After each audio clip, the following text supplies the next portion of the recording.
For a vast majority of people out there, emulation can be a pain in the butt to set up. Some people just want to get in there and start playing their old retro titles immediately. No muss, no fuss. And that's what the goal of this video is today. A simple guide to help you, the new user, get started with emulation. I think it's time for more Steam Deck owners to start emulating.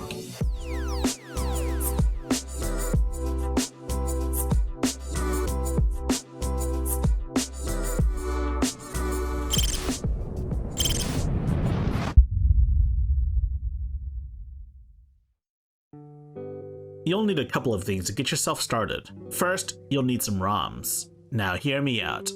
I cannot give you any places to download ROMs. This guide is not the place for it, unfortunately. Secondly, some emulators require BIOSes. Similar to ROMs, I cannot provide you a place to download BIOSes for specific systems, though both can be had fairly easily with a Google search. The next thing isn't really a requirement per se, but it's highly recommended, and that is a keyboard and mouse. That said, every one of these tutorials is physically possible without a keyboard and mouse. Finally, you'll need some time. Go ahead and set some time aside for yourself, like an hour or two. All of this is happening on desktop mode, so you may as well start there now. So to begin, you'll need to download Emu Deck on your browser of choice. It should download a .desktop file, which is your installer script for Emu Deck. Now all you have to do is click on it to run. Now you might be wondering what the heck Emu Deck is. Well, Emu Deck itself isn't really an emulator.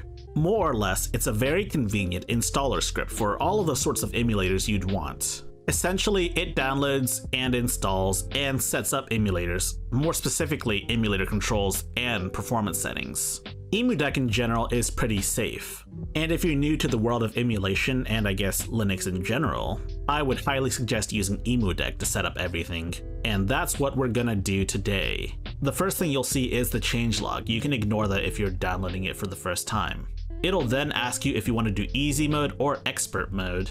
Easy mode is literally a one-click install. Just let it do its thing and you'll be fine. If you're new to Emu Deck, I recommend clicking on easy mode, and voila, you're set up. But if you're a little more particular about your emulation, you can click on expert mode. This gives you the option to install things on your SD card. In expert mode, you'll get a bunch of options that you may not understand. Just read through them carefully and figure out which ones you need. If you're new, just install all of these. Once it's done installing, it should automatically launch Steamrom Manager. This is the secret sauce right here. This is how you add individual ROMs to your Steam interface. For the purposes of Emu Deck, all of these are pretty much set up for you, exactly the way they should be. But before you do that though, you'll want to go into your emulation folder. This can be found in either home or on your SD card. Move ROMs into their proper folders, like PlayStation games should go into PSX, GameCube into GameCube, so on and so forth. As for your BIOSes, well, your BIOSes are a unique situation per emulator. We'll have to talk about those separately. Once you set up your ROMs, you'll want to go into Preview, click on Generate App List, and it'll generate an app list. Steamrom Manager automatically pulls artwork from SteamGridDB. You'll want to check each and every single piece of art to make sure that everything looks the way it should.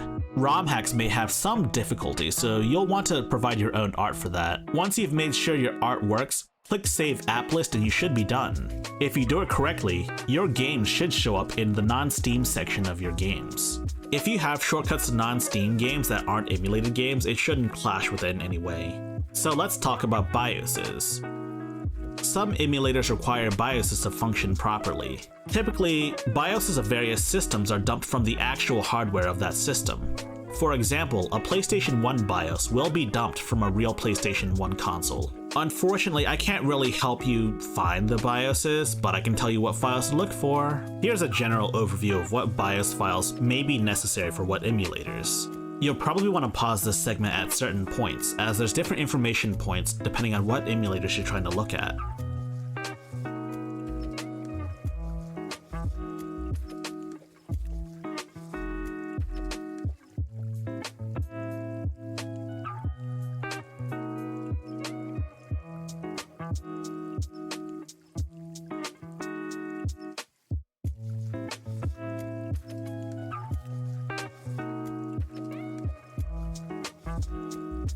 You get that all down? Alright, so once you download those BIOS files in particular, you'll want to put them in the BIOS folder. Just dump them all in there at once. The PS2 in particular has way too many BIOS files, so you can just dump them all in there too. So I did mention that PS3 and Nintendo Switch both require a more involved setup process. So let's start with PS3 emulation. You'll want to download the official PS3 firmware file from Sony's own website. Chrome might give you some issues trying to download it securely, so they say, but it really doesn't matter. It's from Sony's website, so it should be safe. Once you do that, the first time setup should prompt you to install the firmware, but in case it doesn't, go to File, press Install Firmware, select your firmware, overwrite whatever current firmware is installed if you have one available, update it, and you should be good. Let it do its thing and you'll be fine. Do note that some specific games require specific settings to work, such as Demon's Souls. If you right-click Demon's Souls, you can change custom configuration per game. Demon's Souls in particular requires a specific GPU setting enabled. Go into the GPU tab and enable write color buffers. Without this option enabled, the game is borderline unplayable. As for Switch emulation, downloading the Switch firmwares is apparently totally legal, but downloading title keys is not. So to set the firmware up, you'll want to go to darsterney.net and browse to Switch firmwares. You'll want to download whatever latest firmware exists currently. Once it's done downloading, you'll want to go to Emulation, BIOS, Yuzu. You should see two folders, one labeled firmware. You'll want to extract your entire zip file into this firmware folder. If you have any prior firmware files, be sure to delete all of those first. You'll want to put your prod.keys file in the keys folder. Yuzu will automatically generate a title.keys file for you, and you should be fine. Finally, for Emu, the Xbox emulator, you'll need a BIOS file called complex_4627v1.03.bin. Stick that in your BIOS folder and Emu should start working automatically. Do note that you must find this file on your own. I can't give you any resources, but there are plenty of resources out there, just use Google. Admittedly, this was more of a get started guide, a quick guide on how to get emulation up and running. Emu Deck is a fast and easy way to get all of your emulator stuff set up on the Steam Deck in the click of a button. That said, if you're the kind of person that likes to manually set your emulator up for things, then Emu Deck is a great jumping off point. You can still launch the emulators manually and make tweaks as necessary. There are some Emu Deck settings that I don't necessarily agree with, and in some cases there are some emulator choices that I don't necessarily agree with either, on my end at least. At some point though, I would like to create a video on how to set up Mednafen. I don't believe Emu Deck uses Mednafen for anything. I firmly believe that Mednafen Saturn emulation is better than the Yabause core that RetroArch uses.